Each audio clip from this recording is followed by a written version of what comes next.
What's going on, guys? I wanted to give a little feedback review, thoughts from my experience at VoiceCon the other day, an all-day conference at the IAC building in Manhattan, put on by Vayner Media and Gary V's company. So it was a long day of panels, interviews, speakers. Gary obviously started things off with the keynote, but then throughout the day there were people from Google, Amazon, Gimlet Media, Panoply, JP Morgan, Anchor, the Skim, and so on. You know, a lot of players from legit organizations, people who are in the space on one side or another. Rather than go through step by step each panel or interview or speaker, because I don't think that would be the most exciting content here. I'll highlight some things that stood out to me, some thoughts I have about the space of voice and audio in general, and things that I found just interesting and informative. So essentially, our behavior as consumers is already changing and is going to continue to do so in a big way. We're going to be in a situation where we just speak out loud to our environment for everything. For commerce, Alexa, buy me some paper towels. For entertainment, Google, put on 36 chambers. For scheduling, Apple, get me a doctor's appointment next Tuesday between 1 and 4 p.m. Or just for information, hey, Samsung, what's the population of Algeria? Something like that, and so on. We're just going to be able to speak our lives, essentially.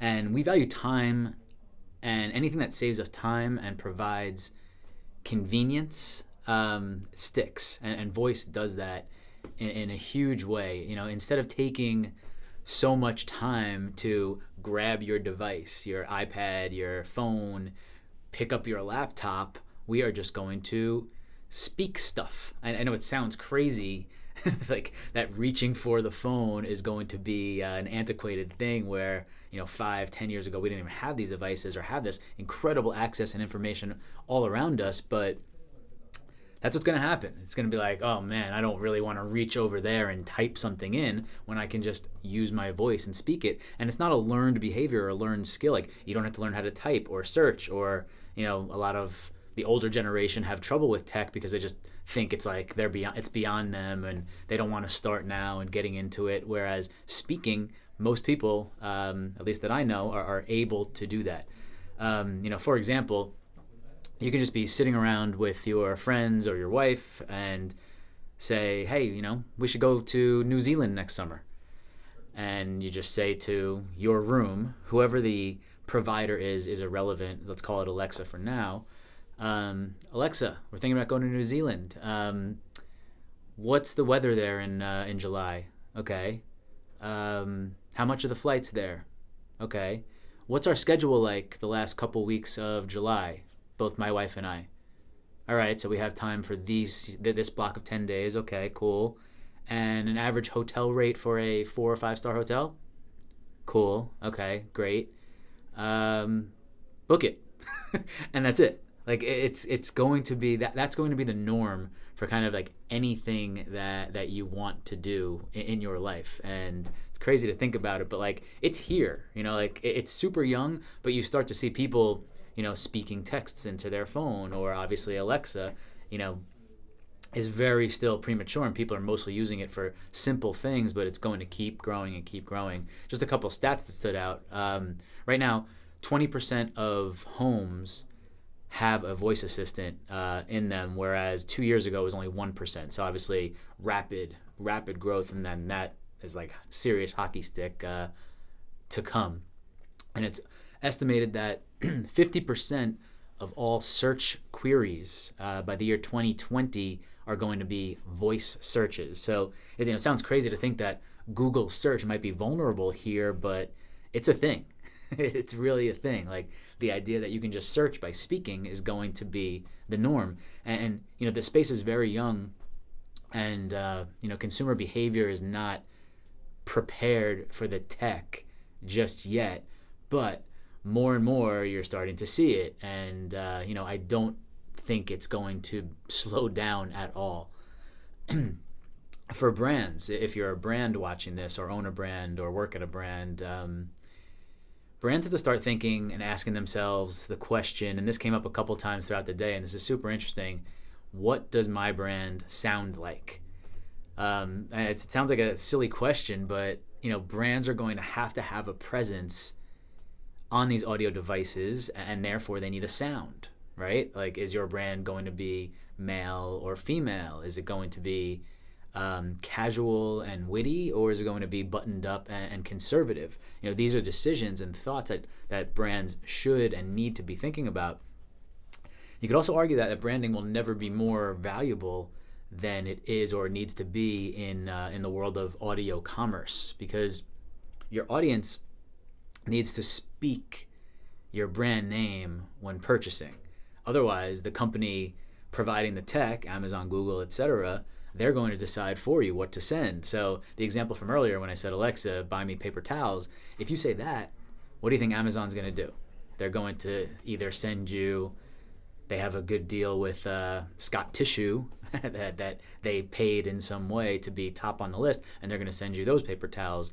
Or more likely, they're going to send you the Amazon brand, because in some form or fashion, sometime soon, Amazon's going to have their own Amazon product for everything. So it's going to be Amazon paper towels arriving at your doorstep. So what you need to do as a brand is get people in the mind. If you're brawny, Alexa, send me brawny paper towels.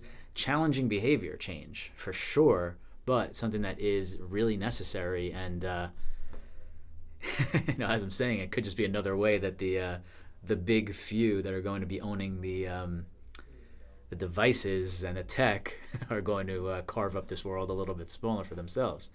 But brands should be testing and learning right now. So I have a client in the plant-based protein space. So my suggestion to them would be, mess around with Alexa. Let's create an Alexa flash briefing and an Alexa skill. One being an information delivery service, a flash briefing, and one being multi-directional or conversational with like AI, where it's like an actual conversation with the customer. And let's call this plant life, okay? So for example, the flash briefing, the information delivery service would be, Alexa, what's Plant Life's flash briefing of the day? And the bot would respond, kale when mixed with lentils provides more protein than a whole family of wild elk. I'm totally making this up, obviously. And it'll save 200 gallons of water and save the environment and everything else that it does. All these things are probably somewhat true, but it'll just provide a daily fact, let's say, about plant-based lifestyle. On the other hand, Alexa, what is the Plant Life smoothie of the day? Right? So then Plant Life provides them a recipe and says, all right, start with banana and kale and put some ice in and mix it for 30 seconds. Okay, do that. Okay, Alexa, put in the bananas and the kale, what's next? All right, now you add almond milk and some chia seeds and whatever. So like that is a conversation. So point being, if you're a brand out there, you should be thinking about ways that you don't need to sell. You just need to be a giver of value, a provider of value that you can do, that people can start getting used to interacting with you or relying on you for information in an audible way, not just however they're getting things from you online by going to check your blog, let's say. This space is in its infancy. It's extremely young, but now is the time to test whether a brand or consumer or entrepreneur and just play around and see how the whole ecosystem works. That's what I'm going to plan to do. I'm certainly a novice in this space. I obviously, do the podcast thing, but that's a little different than what I'm talking about here. I'll talk about podcasts in a second. The same way that everyone had an iPhone app 5 years ago, 3 years ago, whenever, it's the same thing. Just think about a voice app. Like these applications are going to live on top of these voice devices the same way that your phone apps live on top of that device. Same thing, just start thinking about audio and voice instead of typing. So podcasts, quickly have to mention podcasts as I host 3 of them, shameless plug, Talkin' Ish, Past the 40, and Dot Today. Please go check them out. It's not too late in the podcast space. 50% of Americans have never even listened to a podcast, but those who do listen a lot. And something like, the stat was like 13 plus hours a week on average for podcast listeners, because it's easy. It's passive listening. You can do other things while you're listening to a podcast. If you're a brand, you should have a podcast. If you're an individual that is passionate about a random topic, you need a podcast. If you're trying to be a personal brand or an authority figure, you should have a podcast. Just a way to communicate audibly to your audience, whoever that may be.